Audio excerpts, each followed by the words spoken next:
Hi, everybody. Andrew Champagne here alongside JD Fox for this week's edition of Champagne and JD. As always, if you like what we do, hit that subscribe button so you never miss any of our weekly updates. This week, we've got one of our favorite people in horse racing joining us. JD, you know the drill. She needs no introduction, but I'm going to give her one anyway because that's just the kind of guy I am. If you've been following horse racing of late the past couple of weeks, specifically some news on social media about a new exciting video series, you've heard about some of the things that this woman has been doing, and we're here to shed a little bit more light on that. Joining us, Alicia Wincze Hughes, returning for her second stint on the program. Alicia, welcome back. Thank you guys, as always, for having me on. It's our pleasure. It's always a lot of fun having you on. We had you on last time, and it actually made the best of show from last year because that was the bit where JD's mic got cut by, I don't know, some spirit from the podcasting grave. I don't know. But regardless, you have played a pivotal role in starting a new series that we want to shed a light on and raise as much awareness for as we can. This new series called Truth to Power. Tell us a little bit more about how this series came about and the first stream that happened just a couple of weeks ago.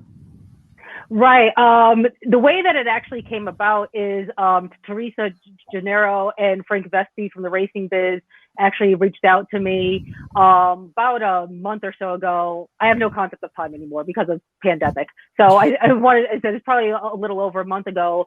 And they had reached out to me with the idea of, instead of kind of just doing another article about race and social justice issues in racing and kind of the industry's response or really lack of response to those issues, they wanted to do something more substantial to really kind of hold our industry and its leaders accountable and really keep the conversation going. And that's where the idea of doing a series of panels came from. And as you mentioned, we had our first one last week. We were to have Greg Harbit and Ray Daniels on, who this year, this past year had a horse in the Derby and have both been doing tremendous work for years now. Greg especially. Greg has been doing work for years, putting syndicates together, ownership groups together, trying to bring more people of color involved into the industry. They currently have their nonprofit, the Ed Brown Society, that they have going.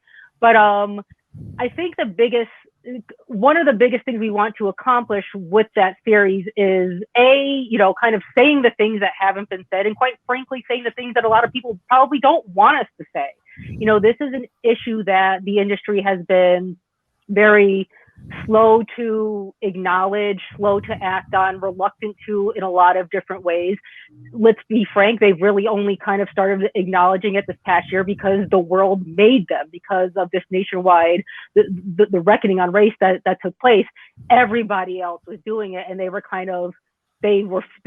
forced to do something. Unfortunately, in the opinion of many of us, they haven't done much. So we want to kind of keep this conversation going and really challenge some of our leaders to have their actions match some of their statements that they've put out too. And we also too, I was having a conversation yesterday with a person who I have tremendous respect for, talking about the concept of just speaking truth to power. And so many people, and this is not exclusive just to racing, but so many people are in a position where they can't speak out, where they're not just the dynamic, the power structures between employees, employers. They are not able to speak out about something that is, that is a situation that is unjust, that is discriminatory. And we have a lot of people in this industry who are in positions where they are not able to speak out for fear of repercussions. And I just want to say, if you're a business that is posturing any kind of what we're doing with diversity and we're doing progress, but you have created an environment where your employees fear speaking out because of repercussions, you are culpable AF. If your people do not feel like they can speak out without repercussions, none of your statements matter. Not one word of it. So let's get that very clear. But that's the thing, is so many people are not in position to do that. So we're trying to be a voice for people who can't have a voice right now, and also create a community and a safe space where people can talk and speak their truth and give their perspectives. And, if somebody needs to reach out, they can hopefully reach out to one of us, even if it's just to scream into the void for a little bit or get something off their chest. So obviously you guys talked a lot about bringing in folks into the industry, but that first gateway to that is fandom. And I think one of the things that I enjoyed, not spoiling too much, we hope everybody goes to the racingbiz.com, BIZ, and we'll have a link in the show notes and goes and watches the replay of the live stream. But I liked where you went in talking about using NASCAR as an example of being able to make some social change and draw new interest to the sport from it. Do you want to touch on that a little bit? Yeah, I like to kind of, use other sports as a direct comparison, because I feel like it helps, people in this industry kind of understand, especially since, racing, one of their great desires is to be part of more of the mainstream sports conversation. And NASCAR is a sport where it suffered from a very similar problem of its fan base, and its leadership is very homogeneous, predominantly white leadership there, and very stuck in its ways with tradition. And this past year, they, kind of finally took some real tangible action to address some of those longstanding issues with banning the Confederate flag from their track. I said, I'm a NASCAR fan. I grew up a NASCAR fan. I grew up going to races myself. And yeah, you couldn't swing a stick without hitting a Confederate flag, it felt like, and that's just not comfortable.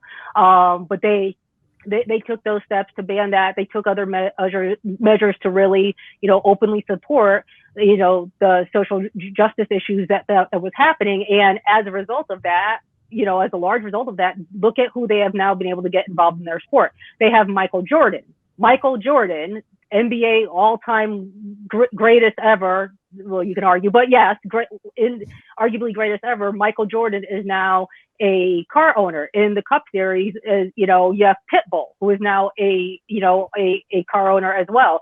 And so I'm like, imagine if we could get that. Imagine what we could get if we took that kind of action on our end of the people who we might be able to kind of attract. And you have to be, I think I said this in the panel, you have to be willing to lose something in order to gain something new.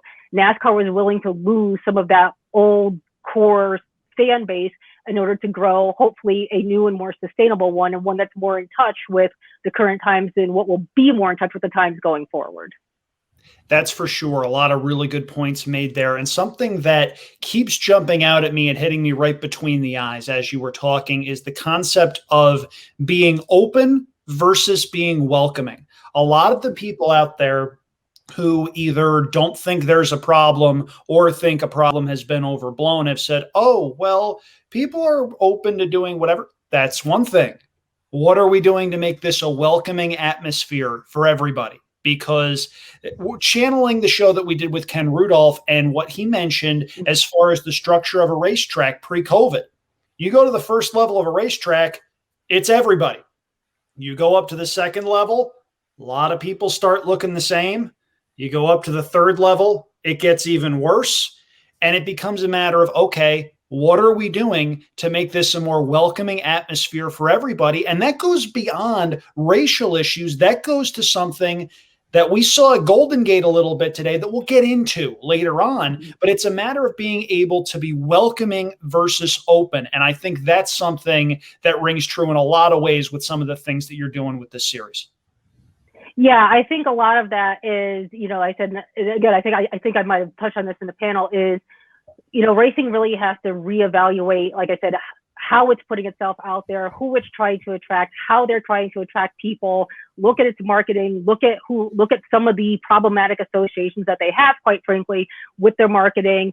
And they just need to be inclusive, like I said, and this goes, just like you said, this goes beyond race. This needs to be inclusive for everybody, for accessibility, for people who may have a disability. One of the great things that I think I saw, I want to say it was Royal Ascot did a couple of years ago, is they actually had a lanyard with a sunflower on it, which I guess the sunflower is the symbol for if you have kind of like a non-visible, like a disability, like if somebody is on the autism spectrum or something like that, they have a lanyard that they offered people could get with the sunflower. That way, if they were at a racetrack and they were getting overwhelmed, they could find somebody wearing the sunflower pin who would identify that person as being somebody trained, and they could go and get them help so that they could still be at a racetrack and enjoy the experience and not, like I said, but not be overwhelmed. That should be something like, that should be a no-brainer for some of our big days. Those are the things we need to think about. Who are we, it's like I said, it's not just having a seat at the table, it's having that broad enough lens to see, who's not at the table, who maybe is at the table but doesn't have a microphone, who doesn't have a voice, who's not being heard. You need to have that broad lens to really look at everybody from race, color, creed, gender, preference, everybody. And again, these should be no-brainer things. If you want to grow your sport, if you want to grow any business, this should be things that everybody should be trying to embrace, authentically embrace it.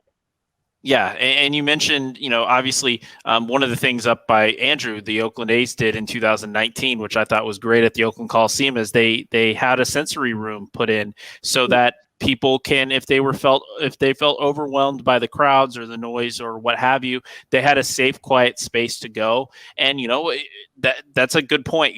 In pre-COVID times, and hopefully we can start talking about post-COVID times. Exciting race is a very loud experience, and it's a very fun experience to see the horses run, but it's a place where, we've got to do a better job as an industry being inclusive to those needs of people before and after the race is on track. And I think you brought up some good points related to that. A lot of this is common sense if you think about it. A lot of it is, like I said, a lot of it we don't even have to reinvent the wheel. We could, like I said, the BHA, they've had a diversity and inclusion plan. They've had an action plan in place for a few years now. There's no shame in looking at what other people are doing and saying, oh, this is working for them, and also this is not working for them, and this is something we can do and try to build off and everything.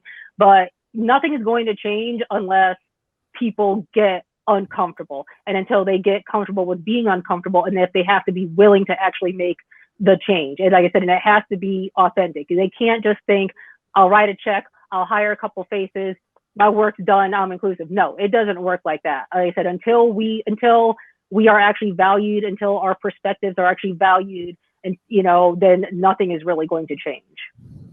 That's for sure. Now, you've got a couple of panels that are coming up. What are some of the things that people following this series on the Racing Biz can expect moving forward in the next couple of episodes? Some of the stuff that you're working on that maybe you want to hype up a little bit.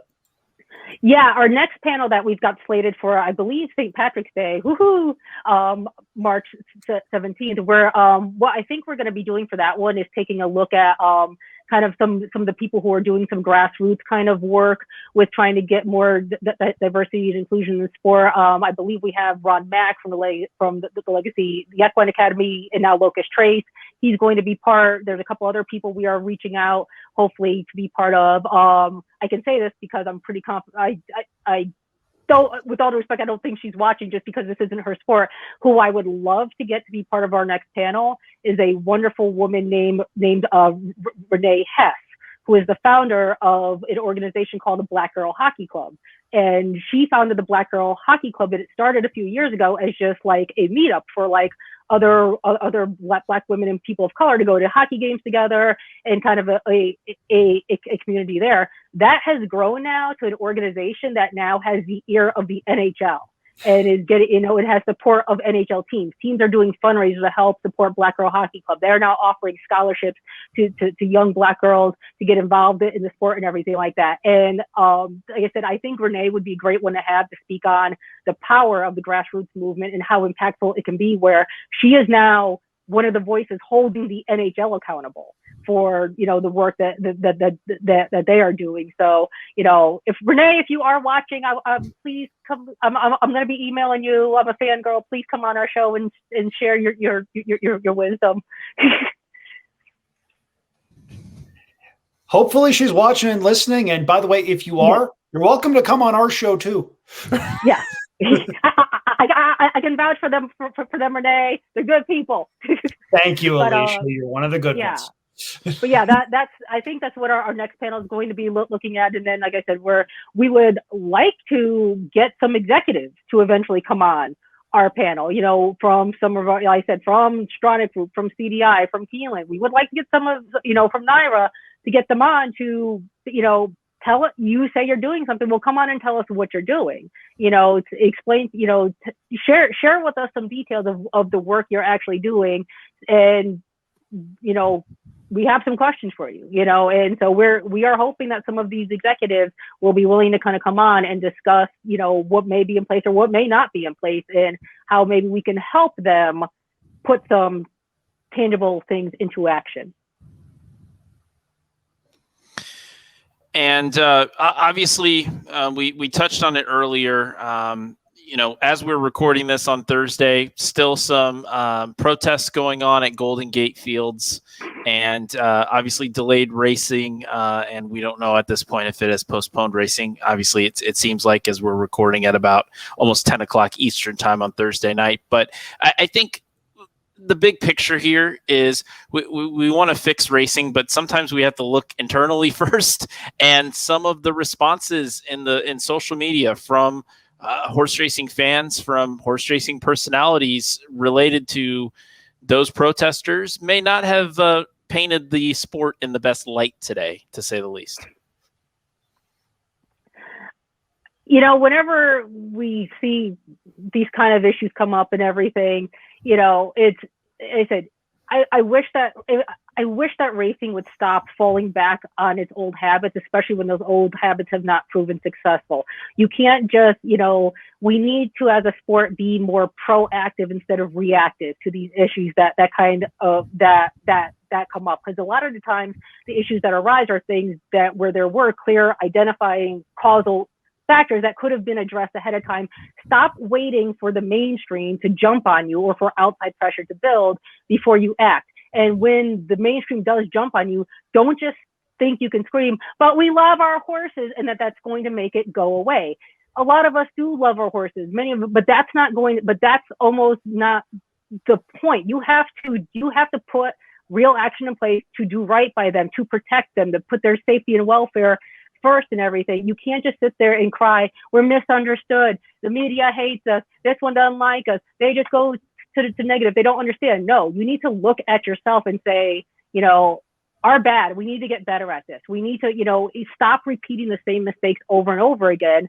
I was joking with a friend the other day, to greatly oversimplify this, so many of racing's problems could be solved if they lived by the mantra, don't start none, won't be none. You don't want to get bad press for doing dumb things, don't do dumb things. You don't want to get known as a drug cheat, don't pop your horses full of God knows what. You don't want to get bad press for breaking horses down at an inordinate rate, don't break horses down it's don't start none, won't be none. If you lived by that mantra, you would fix a lot of this industry's problems. Yeah. Now, for those of you who may be watching this later, or if you didn't see this on Thursday, March the 4th, here's just a little bit of background information. So apparently, animal rights protesters got into Golden Gate Fields. They laid down in this weird diamond-ish formation, kind of, sort of, on the far turn, and didn't move. And as a result, racing on Thursday, March the 4th is, as of now, suspended. They've canceled the first of 7 races on the program. They have postponed races 2 and 7 until further notice. It's been something like 5 hours now. So further notice is, we don't know. I mean, it's one of those situations where you look and you wonder, okay, there had to be a plan for this somewhere, right? Someone had to have thought, okay, what happens in the event somebody goes crazy, does this sort of thing? What do we do?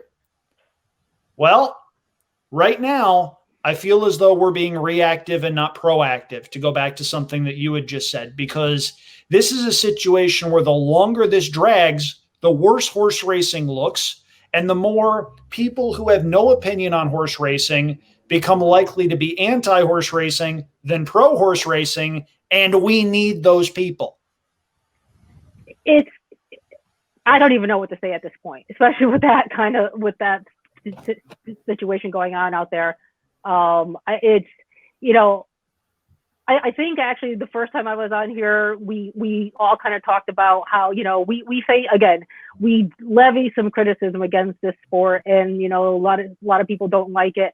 But again, I am hard on this sport because I love this sport. If I did not care about this sport, if I did not love this sport, I wouldn't be saying all this stuff. I would be content to just sit back and let the downward spiral happen. We are hard on this sport because we care and we want it to be better. We know it can be better. We have seen them make progress on things, like I said, but we stop waiting for the pot to boil over before you start looking for the lid and trying to heat down. And I don't, like I said, it's infuriating as somebody who, when you do have a passion, when you do love something, to watch it just make so many missteps and you just want to grab it and shake it and be like, what is your problem already? Why do you keep doing these same things over and over again? You are the living definition of insanity.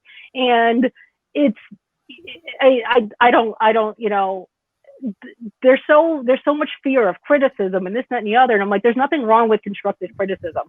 You know, you can't fix something unless you know it's broken. There's nothing wrong with saying, this isn't working. Maybe try it this way. This isn't the best course of action. Maybe do it this way. There's nothing wrong with constructive criticism leading to a better outcome. Stop living in fear of being criticized especially from sort of within, from within. Trust us. We love you. We love you. We're trying to help you. Just stop it already. Yeah, and when it becomes a situation where, in the eyes of some people, the problem is the people saying there's a problem versus what the problem is, nothing ever gets fixed and nothing else gets done. So it's a vicious cycle, and it's a cycle that some people have decided needs to be repeated over and over and over and over again. And at some point, we're going to be at the point of no return. Yeah. And, you know, hopefully, like I said, hopefully we do get ourselves together before we kind of hit that dire point there and everything. And, you know, and again, that's why I think, like I said, you know, the conversations that we're having, you know, the panel that I'm doing with the Racing Biz, programs like yourselves, like I said, having these hard conversations, putting these things out there, it really is, you know, it's so crucial, it's so key, because they, like I said, so much of it is not said and it's not acknowledged. And, you know, it's, you know, it's okay to acknowledge your shortcomings. It's okay to acknowledge that you need to be better. So it's okay to have a mea culpa and work to fix something. Burying your head in the sand is only, like I said, there's never been a time in the world where that has made anything better. So I don't know why that is still, you know, the default setting, but sitting there and just, you know, trying to fluff it away or whatever, it's proven time and time and again that it's not worth it. Again, we're not a young sport. We're a sport that counts our age in centuries. So we've got a lot of history to pull from and a lot of data of this should have been handled better. And if you handle it this way, you wouldn't be doomed to repeating the same mistakes that we are now. Maybe you wouldn't be able to pull up a blood horse from 50 years ago and see that they're talking about the same issues that we're talking about today with no resolution. It needs to, like I said, it's okay to say, we got to do better, but actually genuinely try to be better in the process. Yeah, I think it all comes down to this sport in particular recently seems to want to be a major sport when it's convenient to them and wants to be a minor sport when something bad is happening. And really, we've got to just be transparent and open for both sides of that coin. And we need to learn and grow from it, which I also think we haven't done as an industry very well recently. Yep. Amen. Second to all of that. It needs to, you know, like I said, that's why, you know, we've kind of joked about when they talk about, oh, we want mainstream attention. I'm like, are you sure about that? Do you really want to be treated like a mainstream sport? Because you're going to have to answer for good, bad, and indifferent. And, you know, the mainstream is going to shine a light on some realities that you may not want out there right now. I think our wonderful dear friend Natalie Voss had a fantastic line where she said, talking about good press and bad press, she's like, there is no good press or bad press, there's reality. And that's, you know, and that is, you know, what gets reported is reality in most cases. So like I said, this idea of good press, bad press, no, this is reality of what is happening. Good, bad, or indifferent, you need to deal with it. Amen. I think we're all on the same page there, and that's as good a spot as any to say, watch the Truth to Power series, next installment airing March 17th, St. Patrick's Day, less than 2 weeks from today. Alicia Wincze Hughes, one of the co-hosts of that program. She does tremendous work with the NTRA as well. Alicia, anything else you would like to publicize while you're here? I think we said a mouthful for this evening.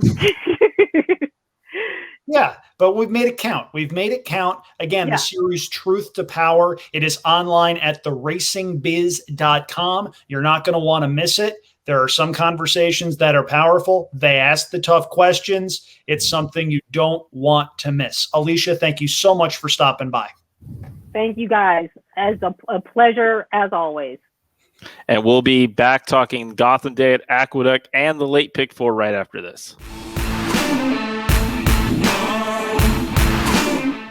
Thanks once again to Alicia Wincze Hughes for stopping by. You don't want to miss Truth to Power. A lot of really good stuff happening there.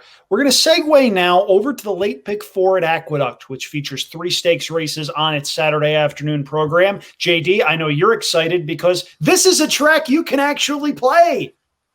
Yeah, I can. And it's very easy in the phone IVR that I use with ExpressBet because it's track number 1. There you go. Just have to type in 1 and a pound sign and you get Aqueduct. It's a beautiful thing. But how many buttons do you have to press after that, though? Depends on how crazy we get with this pick 4 sequence, Andrew. Well, we're getting pretty crazy here because, as you mentioned, I don't think we looked at the same set of PPs because we have very little, if anything, in common. Saturday's card at Aqueduct is a 10-race program. The late pick 4 kicks off in race number 7. This is the grade 3 Tom Fool handicap. Older sprinters going 6 furlongs. We've got a compact field of 6 here, and I don't know if you want to start this off because you've got a single, and JD, I respect you as a handicapper. I got to hear this because you're singling a horse that I think has the least chance to win this race. All right. Call me crazy, but I'm singling the 3 Chateau here with Kendrick Carmouche aboard. And really what it comes down to it is when I'm looking at Aqueduct races in the winter, I'm looking at horses that do well over this surface. And you look at the 8 tries at Aqueduct. This horse has been in the money every time. 4 wins, 2 seconds, 2/3. I don't know if you looked back and watched that race from January 18th, the allowance event going 6 furlongs. That was one of the more impressive races I've seen from any horse in 2021. And I'll give you an example. That came up with a 127 time form US speed figure. We had a great weekend of racing this past weekend. Do you want to know how many horses ran a 127 or better time form US speed figure? Was it 0? It was 1. It was Mystic Guide in the Razorback, ran a 128 and is headed to the Dubai World Cup. Obviously, Chateau facing graded stakes foes for the first time, but has been running very well and has been running very fast, getting loose leads, and last time held on at 6 furlongs. And obviously has faced Pete's play call and ran pretty well against Pete's play call previously, but I do think this horse is running on all cylinders right now, and I don't really see any other speed in the race besides maybe the 4 Happy Farm who's off form. So to me, Kendrick Carmouche can do one of the things that he does best, get out in front on a horse and take him all the way around at 6 furlongs. I think Chateau is a standout single in this race, and I think we're going to get right around the morning line of 6-1. Okay, I figured it out. I figured out why we see this race completely differently. You see Chateau as lone speed. I think Pete's play call will absolutely go from the rail. I think Happy Farm is going to go, and I don't think Happy Farm is all that far off form because this is his 3rd start off of a very long layoff following Mr. Service getting visited by the FBI. Having said that, I'm going 3 deep, and I'm using the 3 horses that I think can rate a little bit and may want to pass horses late. Before we go any further, I have a lot of respect for the people that make morning lines. It's a thankless job. I think they got this one wrong. JD, can I get 9-2 on Speed Pass like right now? What odds will you give me on a Bob Baffert shipper taking on glorified allowance horses in a grade 3? What odds can you give me on that? 8-5. I don't know about 8-5. 5-2, though, I could see that. Speed Pass is my top selection. I thought he ran really well last time out at Santa Anita off of a very long layoff. The horse that won that race, Loudmouth, is in very good form. That's a stakes caliber horse. Baffert doesn't ship to Aqueduct much. I'm using Speed Pass, has speed, doesn't necessarily need the lead. Early in his career, he was a stalk and pounce type. I think that's the trip he's going to get. I'll also use number 2, Share the Ride, who last time won the General George like a very good horse, going 7 furlongs in 122 and 4. And I'll also use number 6, Wendell Fong, who I need to have on my ticket as the likeliest. Okay, they go out in 21 and change. They go out in 45 flat, and everyone else stops kind of horse. I think the race falls apart. You feel the exact opposite. So that at least makes a little bit of sense as far as how we landed on 2 completely different scenarios in here. For me, it's 2, 5, 6. You are singling number 3, Chateau. So hopefully, at least one of us will be alive as we head into race number 8, the Heavenly Prize Invitational. This is for older fillies and mares going 1 mile, named after a really, really good mare in her own right. Decent field here, field of 8. Favorite breaks on the outside in the form of number 8, Lake Avenue, a horse that I needed very, very badly in the Gulfstream Park Oaks last year. But judging by the last out performance, a horse that may be finding her way into her best form. JD, how did you see it?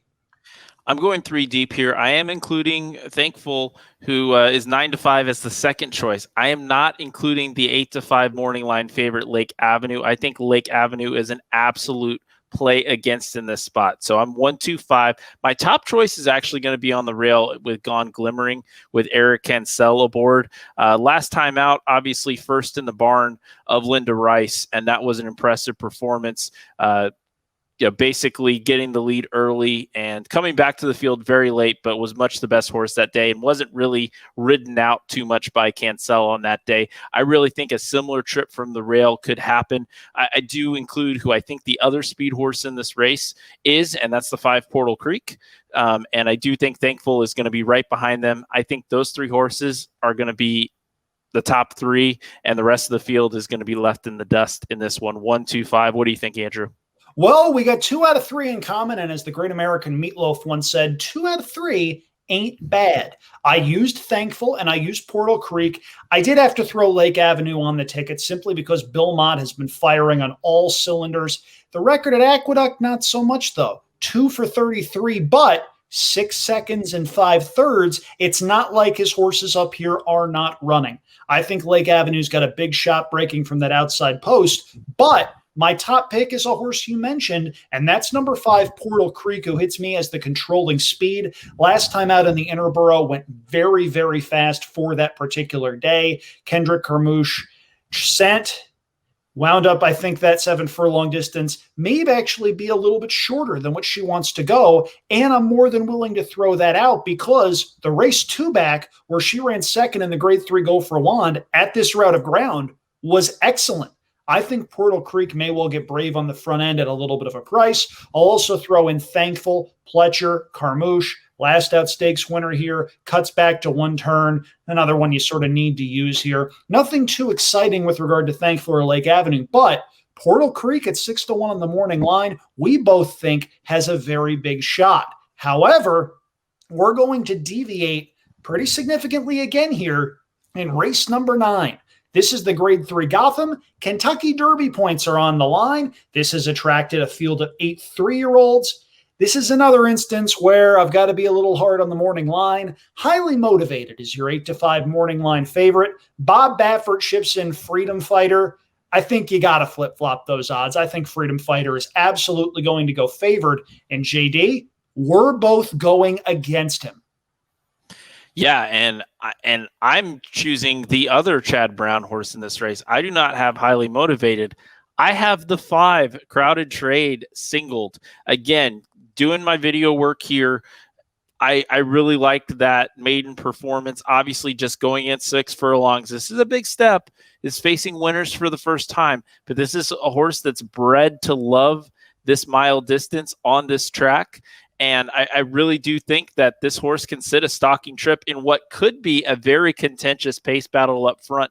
Obviously, I think we really look at Freedom Fighter. I think Freedom Fighter is going to try to take them all the way around and has thrown some very quick fractions of the past ran very quick in the San Vicente, going 7 furlongs. Couldn't make the 7 furlongs last, losing the concert tour there. Taking the stretch out to a mile on this Aqueduct track. Very interesting to see going against there. And then, highly motivated off the layoff. Did nothing wrong as a 2-year-old, to be honest. I just think might need a race here. And I especially don't know if I like the mile debut coming off of such a layoff here for the 3-year-old, who is a very talented horse, went 2 for 3 during the 2-year-old campaign.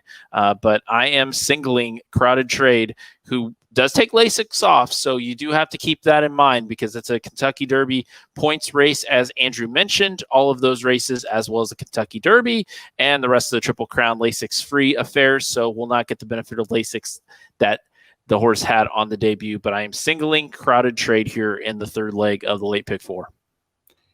And I'm using the 2 horses inside of Crowded Trade. Highly Motivated hits me as the most likely winner. I love the fact that he has been running up against some very, very good horses. He debuted at Saratoga and ran second behind a horse named Founder, who was going very, very well at the time. Came back, broke the maiden at Belmont. That day's second place finisher has since come back to win.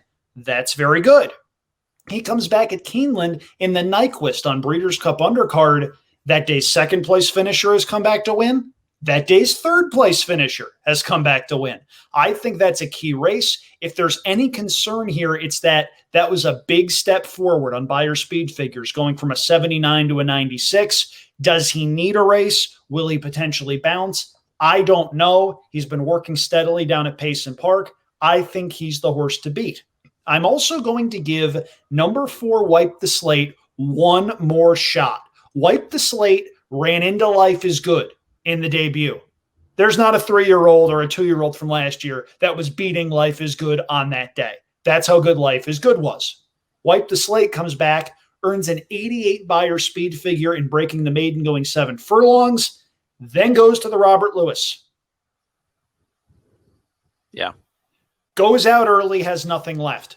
I think that was a bounce. I think this is the bounce back. And I don't think Doug O'Neill would ship cross country if this horse was not well met. I love the 6 furlong work on February 27th. That's a nice, aggressive move. This was a $175,000 yearling purchase. This horse has some talent, and I am more than willing to draw a line through the last out effort, which was just too bad to be true. And I think if you do that, you get some value on a horse that may be well met.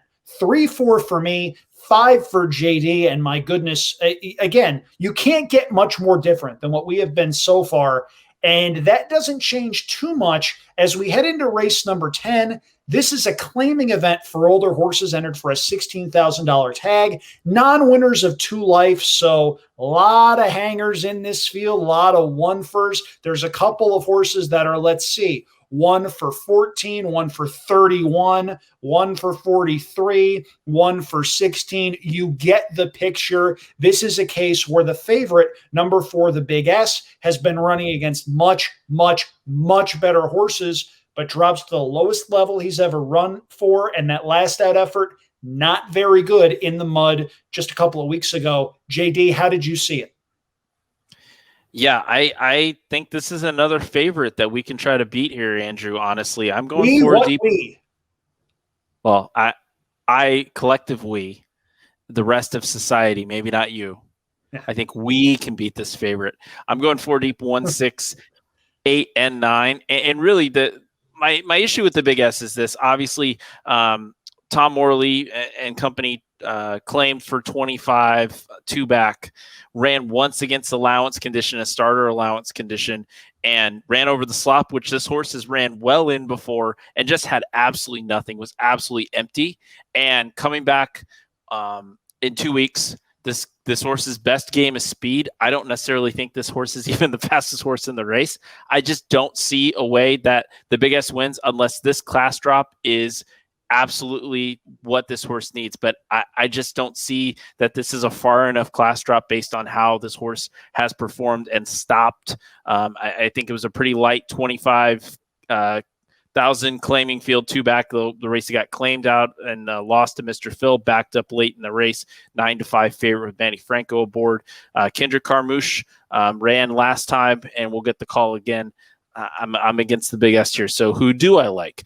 I like the 1, 6, 8, and 9, but my top pick is actually the 8 Blues City for Linda Rice. I think really this horse is trying to find the right level of competition in the past. Obviously ran in some bigger claiming races last year, took a long layoff, and has kind of settled at the $16,000 claiming level. But I think this is the right field. I think this is the softest field that this horse has faced, and I think this horse has the right style for the race. I do see some horses potentially getting a speed battle, and I really do think Blue City is going to get the first run on those horses. Linda Rice doing a good job at the meet, and you look at the hitting the board numbers for Linda Rice, they're ridiculous, and hitting the board numbers on the year with this move, which is basically the month layoff move, is 55%.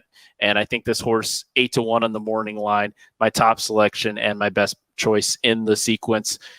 From a wagering standpoint, outside of, obviously I gave away what is a 6-1 morning line horse in leg 1, but I do think Blue City is a horse I want to put on top, but I think is a must include in your exotic wagers. Blue City was actually the very last horse I threw out, so you're probably going to want to bet that one with both fists. I went too deep. I tipped my hand a little bit. I'm using the Big S. I think the Big S does have speed. If you look back, this is a horse that has run 21 and change at Churchill Downs. Now, granted, different surface, was in the slop, takes a really big drop. And if you look at just the races this horse has run for a claiming tag, second for 50, second for 25. And there aren't a lot of horses in here that want to pass others. Let's just be realistic about it. So the Big S to me is a must use. However, I'm also going to throw in number 6, number 1, Dylan. I thought the race 2 back first off the claim was very good. I thought the ride last time out left a lot to be desired. Number 1, Dylan, has shown he wants to be very close to the pace. Manny Franco, if you watch that race, probably wants a mulligan because number 1, Dylan, got out-sprinted by several lengths by a horse that wound up being loose on the lead and just jogged home. Number 1, Dylan tried. If you look, Franco is all out from about the half-mile pole onward and appears to have some horse when they're turning for home, but that's just not this horse's running style. This horse wants to be very close to the lead, pounce turning for home, and then look and see if anybody's coming. Well, I don't think anybody in this field wants to pass others. I don't necessarily think Dylan Davis is a better rider than Manny Franco. I think that's a pretty lateral move, but I do think a different rider is going to help this horse. 4-1 on the morning line, I think that's a pretty darn good price. And if that horse comes in, beats a pretty heavy favorite, that drives our payoff up pretty considerably. And JD, we actually both agree that one has a shot. So here's hoping we get that one home. Maybe if we don't hit a pick 4, or if we're both 3 for 4, we at least hit some doubles or some pick 3s, something like that. My ticket costs $18. We'll certainly be throwing those up on social media. JD, how much does your ticket cost? $6. $6. So you can play it for $1.50 and play mine and only be out $36. See, this is what we do. We cater to a whole bunch of horse players who are looking for fun sequences to play. And this is a fun sequence to play. Even though the fields aren't overly massive, they're decent sized and there are different directions you can go. I mean, you can't go many different directions, or at least more different than what we did in this sequence. Play them at your ADW of choice. Good card on Saturday in Ozone Park, New York. And now we get to our final thought segment. JD, I'm going to hit last on this one. You go first. I was going to say quickly, one of the things I would recommend doing potentially is obviously the race that precedes the pick 4 sequence is the Busher. I really, really like Miss Brazil in that spot. I think you throw Miss Brazil in as a single in front of my ticket, stay $6, or you can make an Andrew Champagne move and play the Grand Slam. I love the Grand Slam. Love the Grand Slam, especially if you have a big play in the Gotham. And JD, you've got a single in there, right? I do, indeed. Increased win odds. Just saying. You need to beat a favorite or two and keep one out of the money. But if you do, the payoff structure goes like this. So Yeah. Yeah, it's a very interesting sequence, and it's not necessarily the sequence I think people expected us going into the week to be talking about, but I think it's going to be a fun sequence at Aqueduct, and obviously getting some winter action on the NIRA circuit, always a good time for all. So final thoughts segment, and obviously Andrew, you chose me to go first, and I appreciate that because I feel like I've got to determine your mood and where you're going to go here, because I'm usually the guy that needs to bring the show up, or I need to, say a serious note if you're going to go off in the wacky woods here. I'm not going to the wacky woods. There is no wacky woods on my GPS this week. Okay, fair enough. Really, final thought for me is very simple.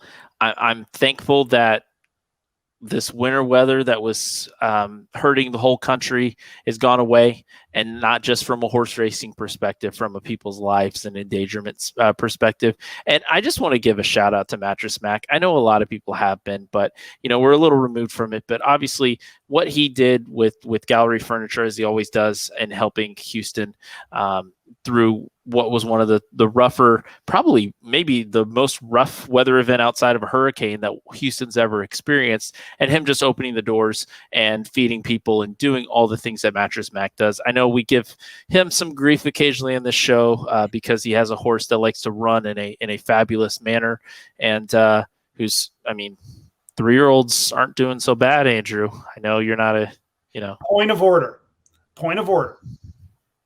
The Run Happies are beating other slow horses because they got beat by the fast horses last year. Now the Run Happies are winning, and good, fine. That's great.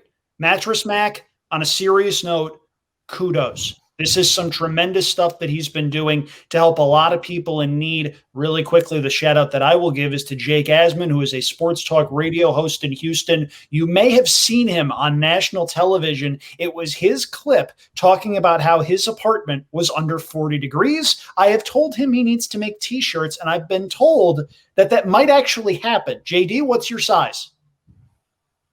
Well, it depends on the quality and size. In this wonderful Drake Bulldogs athletic apparel here from the fine folks at Adidas, this is a large, but depending, XL could work depending on, the length of the arms and my wingspan and all those sort of things that you have to deal with being a tall individual. They going to make the tournament this year? God willing, without our two best players. Well, one of them's coming back, right? Well, if we make the tournament, he is out of the MVC tournament. Drake, we're recording on Thursday. Drake plays on Friday. Their opponent to be determined, because that game's going on right now. So we'll just wait and see. Yeah, I'm taking you away from watching. Is it still Arch Madness in the Mo Valley? Is that what they still call it? It's still Arch Madness. It will always be Arch Madness. I have toasted ravioli from St. Louis that I'm going to have tomorrow while I watch the opening game in the tournament for Drake. Impressive. Just thoroughly impressive. So I would have rather had Emo's Pizza, but I don't know if you've been on that was it Gold, whatever the site is that you could ship like the famous food from a certain area. I haven't, no. So I love Emo's Pizza and St. Louis style pizza. People are going to hate me for going on this tangent. I love it so much, but they want like $75 for 4 pizzas. Like I love it, but I don't love it that much. Just bring the cost down a little bit, because I know Emo's, people complain in St. Louis that it's getting outrageously expensive, but I can still, with a coupon when I'm in St. Louis, get the pie that I want for $15.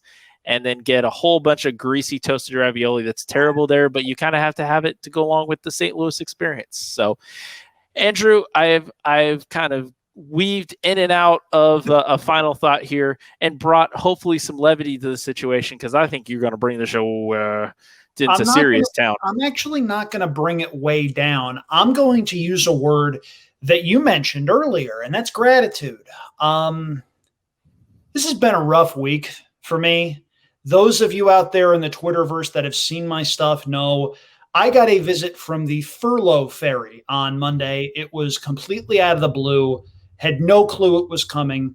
To those of you that have sent well wishes in any sort, whether that's on Twitter, on Facebook, through direct message, through text message, thank you. Know that I love you. Know that I appreciate you. I thankfully have a lot of contacts in a lot of different arms of the business. And I've actually got some irons in the fire for some freelance stuff that's going to start very soon and hopefully lead to something big. So keep your eyes open and peeled for that. But having said that, if you've said or done anything or reached out to me, I know I've been a little bit slow in responding to people simply because I've just been overwhelmed by the stuff that a newly unemployed person has to deal with. Thank you. Know that I love you, know that I appreciate you, and know that I'm confident I'll get back on my feet soon. And a lot of that is due to the fact that I'm friends with a lot of good people. So thank you to everybody that has said something. Here's hoping this gets better and gets better pretty quickly. I'm very optimistic about that. I've had a number of good meetings. I've got a couple of phone calls squared away. If you know of anything that I might be a fit for as a hybrid communications person, my DMs are open on Twitter, so don't be a stranger. But in the short term, maybe that'll improve the handicapping a little bit. Wait a minute. Hold it. Hold it. Right here. Hold it. Which one of us hits tickets on this show? Matt Dinnerman. And? His good pal, Andrew. And the Ducks. Let's not forget the Ducks. At this point, I think, at Golden Gate, at least, the Ducks are mulling over a rebellion. I don't know. Maybe that's the key. Maybe we just throw ducks at the protesters and see if they run away. I think we should get a kiddie pool, and we should get some numbers and some saddle cloths on those rubber ducks, and we should get running water and just have them run around or go around in a circle in a kiddie pool. I think that could be. I think that could be our gambling experience that we need on a Thursday night. I'm just saying we could set up a YouTube channel, throw in some up, down, down, head nods, and we're good. That's all we need. That's all we need. And by the way, if you're keeping score on your Champagne and JD bingo cards, the subtle wrestling reference just got checked. That was a good challenge. It was. A lot of respect. Anyway, that'll do it for this week's edition of Champagne and JD. Very special thanks to our friend Alicia Wincze Hughes, her series Truth to Power, airing on theracingbiz.com. Next one coming up, St. Patrick's Day, Wednesday, March 17th. You don't want to miss out on that one. For her, for JD Fox, I'm Andrew Champagne. Have a great weekend. Have a great wagering weekend. Be safe, but most of all, stay off the beaches, y'all. Take care, everybody.